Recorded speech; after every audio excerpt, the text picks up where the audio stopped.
Hi guys. Today we thought we might talk to you about reading nutritional labels when you're in the supermarket, because I think it's really important to get used to doing that. And now every time we go shopping, if we're looking at a new product, it's just so normal for us to flip the thing around and have a look at the nutritional panel. You can learn a lot.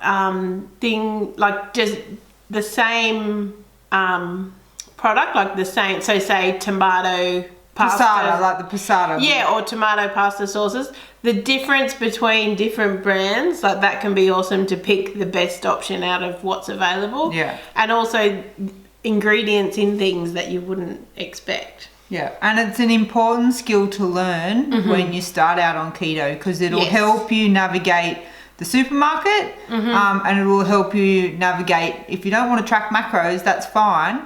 But if you look at what you're eating, look at the labels, you'll be able to understand it a little bit better, I think. Yes. So, what's the first thing you look at when you pick up a packet? I would look at the ingredient list first. Yeah. If it has anything that sounds like sugar on it, I would normally put it back.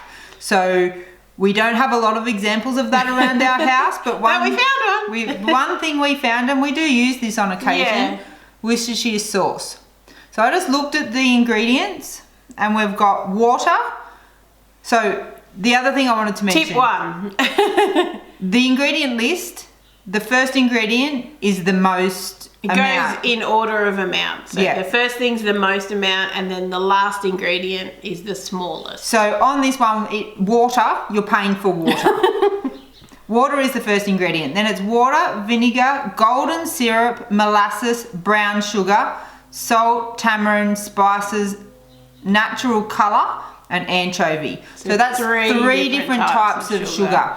So that's how they get away with having sugar as the first ingredient sometimes, break it down into different names. And there you can see lists online of all the different names for sugar, which is good to familiarise yourself with. If you're very new to keto, just Google lists of things that are sugar, and you'll find My Sugar Film has a good one. Yeah, That Sugar Film. Oh, That Sugar Film. And look at that, because there's so many different names for sugar. And that's where you can get caught out. It's easy to get caught out with that. Yeah. Okay, so we look at the ingredients first. So we want to try and avoid anything that's sugar, and then anything that's like some sort of starch. So like wheat, corn, barley, rice, soy. Yeah, we try and avoid soy. We try and avoid vegetables, but that's optional. That's up to you. Okay, so you look at the ingredients list, check that there's nothing that's not keto friendly. So there's no sugar, there's no, other carbohydrate high foods. And then after that, we'll go and have a look at the nutritional panel. The actual nutritional panel. Yeah. So a really good thing about the labels in Australia is that they always put a per 100 grams or per 100 mils, as well as the per serving suggestion. That is great, because you can actually work out in reality how much carbohydrates something has. Yeah, and it makes it easy to compare products, because it's basically a percentage, isn't it? So whatever the carbohydrate amount is per 100 grams is basically the percentage. Yeah. And as a guide, it's a good idea to look for products that are 5 grams or less per 100 grams. So 5%. Yes. So this Worcestershire sauce, as an example, carbohydrates per 100 ml, 18 grams. So 18% of this is carbohydrate. So it would not really fit a ketogenic diet. But then that's where it kind of gets tricky. Well, not tricky, but that's where it can get, I guess, up to you. Because with something like Worcestershire sauce, you're possibly using a teaspoon or a tablespoon across a meal that's going to serve 4 or 6 people.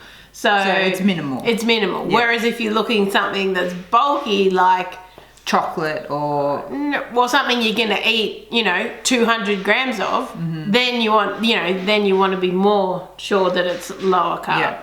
I don't know if that makes sense. So but I mean, using the 5 gram rule, I think 5 grams per 100 grams is a good rule. And we're lucky in Australia that shows on nutrition labels, because it gives you a true not just showing it by the serving size. Because I know in America I see things that show only by the serving size. So for example, cream, right?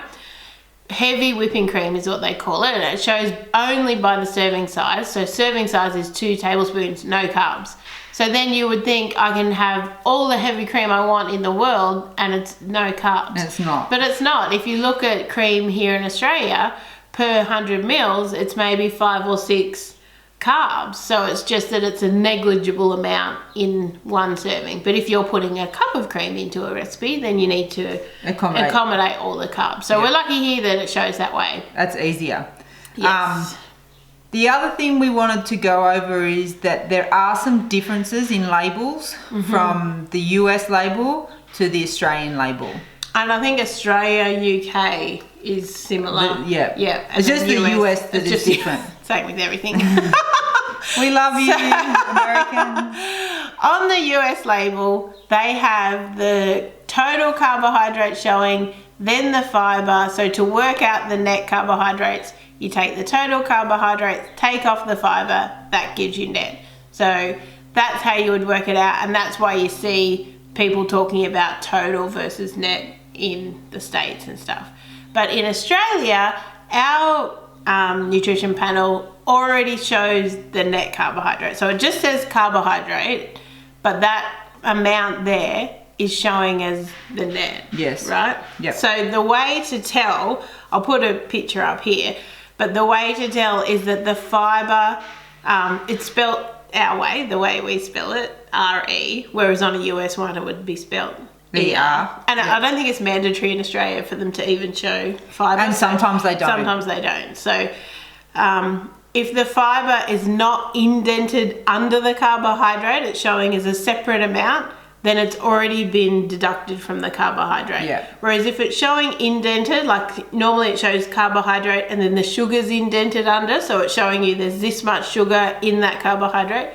If the fiber's then indented under that, then it's included in the carbohydrate and you need to take it out, that like on a US label. But for anything that you buy normally in the Australian supermarket, so for example, we've got these crackers.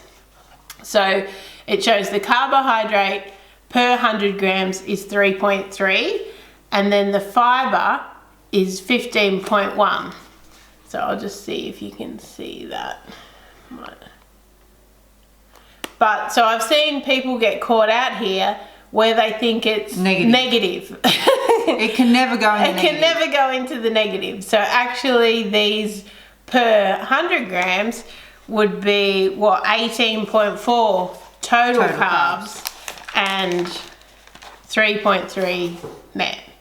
So just be aware, if you want to count total carbs in Australia, you would need to add the fiber back on, and not everything shows the fiber. So that's where it can get a bit tricky. So in that circumstance, if it doesn't show the fiber, assume it's net carbs. Oh, it's definitely net, but it just means you can't work out the total because you don't know how much fiber is in it. So so just say we picked these up at the supermarket, we would look at the ingredients. Okay, sunflower seeds, sesame seeds, flax seeds, psyllium husks, salt, and modified starch. I'm not sure what modified starch is, but it's the last ingredient, so I know that it's the smallest amount, right? So then I can look at the serve. So there's 6 serves in a package and 1 serve is 0.6 carbohydrates, but remember that's net. So it would actually be 3.2 total if you were counting it. Yep, and it's under the 5 grams per 100. Yes. So we're happy with those, and we eat these not every day, but we eat them occasionally. Yeah. So I hope this video has been helpful, helping you understand how to We also have a blog post that we'll link below because it might be easier to kind of like look through it all, and if you want to have a read if we haven't explained it very clearly. So that might be useful. And we'll link to that sugar film little infographic that they've got that shows all the different names for sugar, because that can be super useful. But also if I don't know what an ingredient is when I read it on a label, because quite often they're just numbers or letters, I just Google it while I'm there. Yeah. Like, oh, okay. We all have the internet in our pocket now. Yes. So you literally can look at the back. If you really want it, check the ingredient online. If you don't know what it is, you'll know within seconds. Cool. Okay, well I hope you found this useful. Make sure you like this video if it's helped you figure out the nutritional labels, and make sure you subscribe to our channel. We've got lots of information around living a ketogenic life, traveling on keto, recipes. Yeah, so there's lots of recipes and how to make things. So make sure you subscribe so that you don't miss out on any of our upcoming videos. Thanks so much for watching. Guys. Bye.